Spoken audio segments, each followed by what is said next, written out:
Siamo qui con Toffoletto Edilio, allenatore di questo arcobaleno, oggi quasi a sorpresa, vittorioso. Com'è andata? Abbiamo giocato una buona partita. Loro forse erano un po' stanchi. Abbiamo fatto 2 gol abbastanza decenti, penso, lei che li ha visti.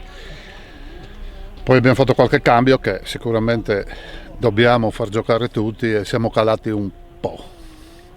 Comunque, per quanto si è visto oggi, vittoria assolutamente meritata, soprattutto il primo tempo dove potevate anche farne più di 3, e il gruppo forse la chiave di questa vittoria. Sì, sono tutti ragazzi che ci mettono l'anima, magari vengono anche da lontano per giocare, sono contenti, diciamo è la forza loro questa, non la mia. Vittoria che vi allontana un pochino dal miscuglio di squadre bloccate in zona salvezza, vi dà tranquillità questa vittoria? Sì, adesso sì, perché incominciamo ad avere 11 punti e non siamo lontani dalla quota, diciamo, per poterci stare un po' più sereni.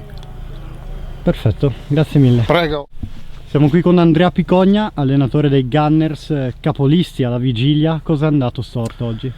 Guarda, oggi a dire la verità abbiamo un po' preso sotto gamba al primo tempo. Ci siamo un po' a livello di concentrazione fatto degli errori che hanno regalato a una bellissima squadra avversaria il 3-0 a fine primo tempo e reduci anche da qualche squalifica, qualche infortunio e influenza che ci sta un po' costringendo a tutti i nostri mezzi anche dalla panchina. Per dire, mercoledì eravamo in 17 allenamento e oggi eravamo in 13-14, quindi questa influenza ci sta un po' penalizzando, ma non è importante quello. Sono molto contento anche dei ragazzi che hanno dimostrato nel secondo tempo di riprendere un po' in mano la partita. Abbiamo fatto il gol della bandiera, ahimè, speravo di riuscire a mettere dentro qualche altro pallone, ma bene, dai, comunque sì, il problema principale è stato a livello di concentrazione sicuramente all'inizio. Reazione che comunque, anche se non ha portato il risultato sperato, che c'è stata, dice che è stato un caso isolato oggi per ripartire già dalla prossima settimana. Sì, la prossima settimana abbiamo uno scontro diretto contro l'Axo Buia, che è lì con noi a pari punti adesso, e dobbiamo riprendere questo bel filotto che abbiamo fatto fino ad oggi.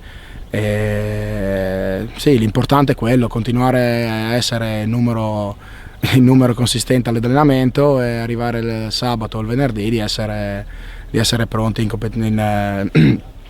di essere in campo con la testa, perché ripeto, non è stato tanto, non giustifico la sconfitta di oggi per avere meno giocatori.